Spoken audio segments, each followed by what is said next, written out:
Please Akshay आर्य जी।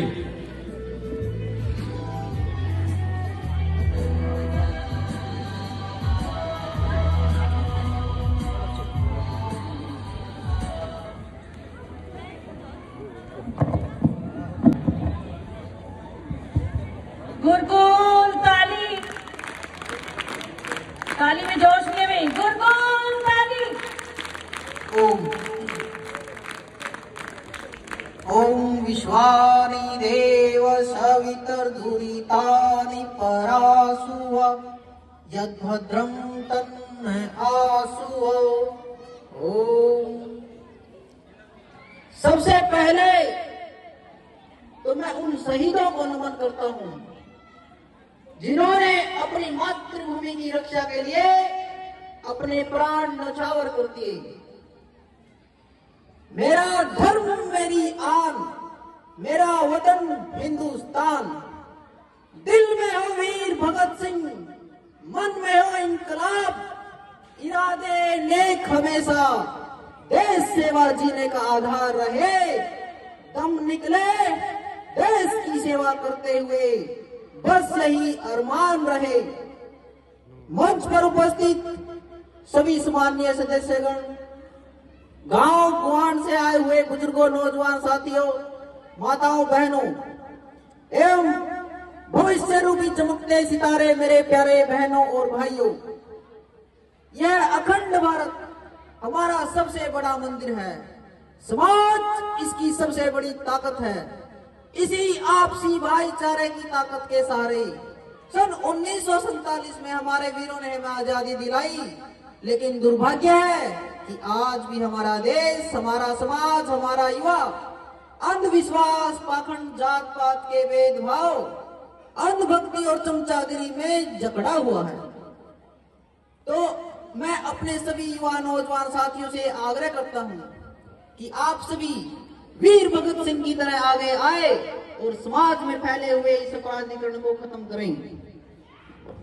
मेरे प्यारे भाइयों और बहनों, आप सभी को यही कहना चाहता हूं कि शिक्षा सभी स्कूलों में मिलती है, लेकिन ये जो शिक्षा स्कूलों में मिलती है, ये हमारी शिक्षा नहीं है। ये मैकोले की शिक्षा है, गुलामी की शिक्षा दी जा रही है। लेकिन आप सभी बहनों का सौभाग्य है कि आप यहाँ गुरुकुल में पढ़ रहे हो, क्योंकि यहाँ शिक्षा के साथ साथ थोड़े बहुत संस्कार भी दिए जाते हैं। थोड़े बहुत कहने से आप नाराज ना हुए, क्योंकि मेरे अंदर टीस है, क्योंकि गुरुकुल भी हमारे गांव में है, आर्य समाज मंदिर भी हमारे गांव में है, और न जाने कितने क्रांतिकारी आर्य समाजी भी हमारे गांव रहे हैं। दादा महाशय मामचंद आर्य जी, चौधरी जीतराम आर्य जी, हमारे प्रेरणादायक चौधरी भलेराम आर्य जी, हमारे ताऊ जी चौधरी अमीलाल आर्य जी, उन सबों ने अपने प्राणों की आहुति दी। लेकिन आज के समय में अब उनकी जगह कौन आएगा? वीर भगत सिंह भी बेचारे चले गए, लेकिन अब उनकी जगह लेगा कौन? अब मैं उठा हूं, रो के उठा हूं, थक हार के उठा हूं, जगह जगह भटक कर उठा हूं।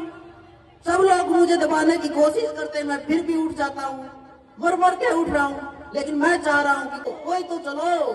अब मैंने तो छोड़ दिया मोह माया, अब भाई कुछ करेंगे अपने देश के लिए, अपने समाज के लिए। लेकिन मैं सभी विरोधियों से यही कहना चाहता हूं कि कम से कम हमारा विरोध तो ना करो, साथ चलना है चलो, ना चलना है ना चलो। कहते हैं कि सपने में देखा था जिसको, आज वही दिन आया है। सूली के उस पार खड़ी है, माँ ने हमें बुलाया है। आज मौत के पलड़े में जीवन को हमने तोला। मेरा रंग दे बसंती चोला, मेरा रंग दे बसंती चोला।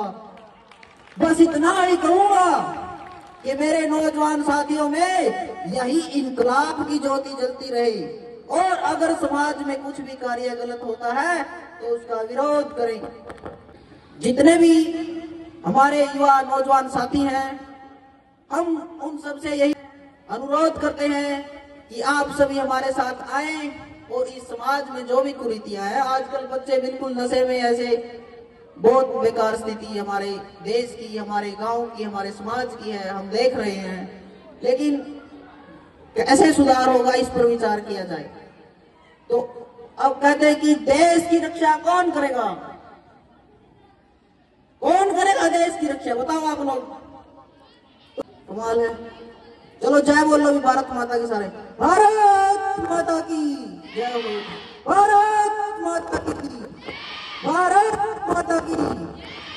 तो खाली जय बोलने से भी जय नहीं होगी। जय तभी होगी जब शिक्षा के साथ संस्कार आएंगे, जब हम संस्कृति को जानेंगे, जब हम धर्म को जानेंगे, जब हम उस ईश्वर को जानेंगे, जब हम सबका विचार एक होंगे, हम सबका धर्म एक होगा, हम सबका ईश्वर एक होगा, तभी कुछ अच्छाई और कुछ जीत हमारी संभव है।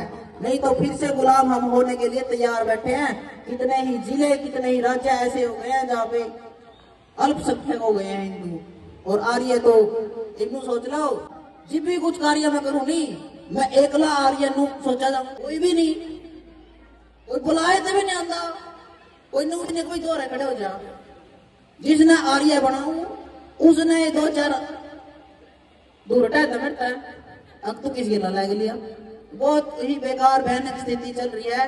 तो हम आप सभी से, बड़े बुजुर्गों से भी यही निवेदन करते हैं कि छोटे बालक का साथ दो। एक गांगवाड़ में अकेला पुरोहित, आर्य पुरोहित की कक्षा मैंने ही की हुई है। ये भी किसी भी प्रकार के 16 संस्कारों में से आप कुछ करवाना चाहते तो मुझे सेवा का मौका अवश्य दें। आपका अक्षय आर्य पांडा सदैव आपकी सेवा में हाजिर। जय हिंद।